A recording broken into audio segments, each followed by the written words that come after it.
Assalamualaikum warahmatullahi wabarakatuh. Perkenalkan, nama saya Rindu Amalia dari Akuntansi Reguler 1 di STI Banten. Hari ini saya akan mempresentasikan materi saham biasa dan saham preference atau saham istimewa. Mari saksikan video saya. Ya, untuk slide yang pertama yaitu mengenai saham biasa. Saham biasa atau disebut juga common stock adalah suatu saham yang bisa diklaim berdasarkan dari keuntungan dan kerugian yang ada pada suatu perusahaan. Apabila prosedur likuidasi dilakukan, maka para pemegang saham biasa akan memiliki prioritas terakhir dalam hal pembagian dividen dari penjualan aset atau suatu perusahaan. Dalam suatu saham biasa, maka para pemegang saham memiliki kewajiban yang sifatnya terbatas. Artinya, saat perusahaan yang didanainya tersebut dinyatakan bangkrut, maka nilai kerugian yang ditanggung oleh para pemegang saham adalah sebesar nilai modal yang sudah disetorkan. Selanjutnya adalah pembahasan mengenai ciri-ciri dari saham biasa. Pertama, saham biasa. Setiap pemegang saham mempunyai hak suara yang sama dalam hal memilih dewan komisaris. Kedua, setiap hak pemegang saham akan diprioritaskan saat perusahaan akan mengeluarkan saham baru. Ketiga, setiap pemegang saham memiliki tanggung jawab yang sifatnya terbatas, yakni sebesar nilai saham yang sudah disetorkannya. Materi selanjutnya yaitu mengenai saham preference atau preference stock.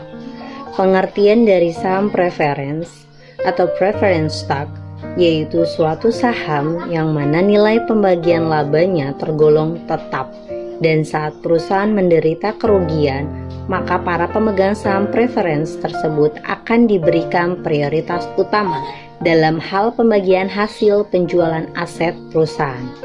Saham ini mungkin akan terlihat sama dengan obligasi, yang namanya ada klaim terhadap laba serta aktiva sebelumnya. Dividen yang tetap selama saham masih berlaku, mempunyai hak tembus dan juga bisa ditukarkan dengan saham biasa. Berikut ini adalah ciri-ciri dari saham preference. Saham preference memiliki beberapa tingkatan yang bisa diterbitkan dengan bentuk karakteristik yang juga berbeda.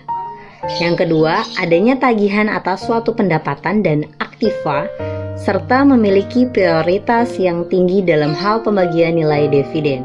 Yang terakhir, saham preference juga bisa ditukarkan dengan saham biasa, dengan adanya kesepakatan yang terjalin antara perusahaan dengan pemilik saham.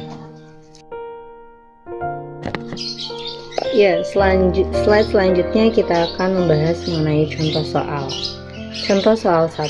Pada tanggal 1 April, Tuan Yun membeli 100 lembar saham prioritas dari PT Sun Profit dengan 6% nominal, plus Rp10 per lembar dengan kurs sebesar 105. Biaya pembelian saham termasuk materi dan juga komisi sebesar Rp50.000. Dividen saham PT Sun Profit dibayarkan setiap tanggal 31 Desember. Yang diminta adalah buatkan perhitungan pembelian saham dan pencatatannya. Slide selanjutnya mengenai perhitungan dari contoh soal 1, yaitu harga beli saham sama dengan 105 dibagi 100 dikali dengan 10.000 dikali dengan 100 lembar sama dengan Rp1.050.000. Selanjutnya, biaya saham sebesar Rp50.000 dengan harga beli saham Rp1.100.000 dan dividen terutang selama 1 Januari sampai dengan 1 April dengan perhitungan 3 dibagi 12 bulan dikali 6% dikali dengan 10.000 dikali 100, yaitu sebesar Rp15.000. Jumlah uang yang diterima adalah sebesar Rp1.115.000. Jurnal dengan pencatatan jurnal sebagai berikut, yaitu penanaman modal dalam saham sebesar Rp1.100.000 dengan pendapatan dividen sebesar Rp15.000 terhadap kas dengan posisi di kredit yaitu sebesar Rp1.115.000. Selanjutnya adalah contoh soal kedua, yaitu Tuan Yon membeli 50 blok saham dengan harga Rp25.000 per blok. Tiap blok terdiri dari 1 lembar saham prioritas dan 3 lembar saham biasa. Yang diminta adalah buatlah perhitungan pembelian saham prioritas dan saham biasa tersebut dan jurnalnya. Penyelesaian dari contoh soal nomor 2 yaitu total harga bayar sebanyak 50 lembar dikali 25.000 yaitu Rp1.250.000. Contoh, kemungkinan satu harga pasar masing-masing saham diketahui. Misalkan, harga saham prioritas sebesar Rp12.500 per lembar dan harga saham biasa diketahui Rp4.500 per lembar.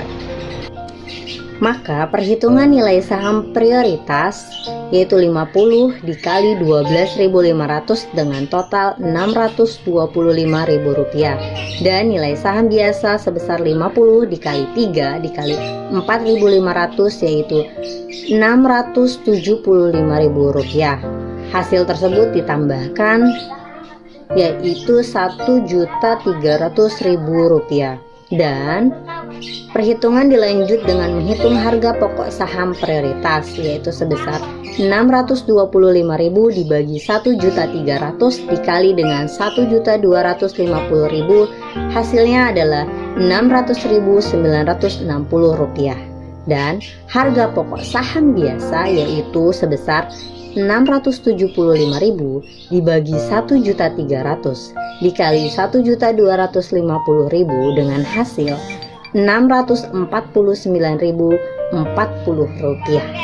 Itulah contoh perhitungan atau jawaban dari contoh soal nomor 2.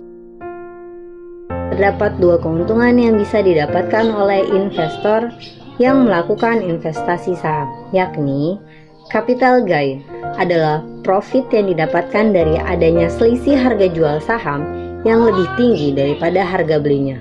Setiap investor saham nantinya akan memperoleh keuntungan sesuai dengan besaran nilai saham yang sudah disetorkan.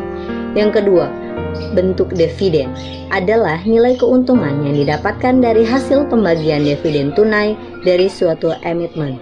Dividen adalah pendapatan tambahan yang bisa diraih oleh investor jika mereka membeli saham dari emiten yang memiliki performa pendapatan yang bagus. Jadi itulah inti dari perhitungan saham juga pembahasan materi kali ini. Semoga bisa dapat dicerna dan juga dapat dipahami dengan baik. Saya ucapkan terima kasih atas perhatiannya. Wassalamualaikum warahmatullahi wabarakatuh.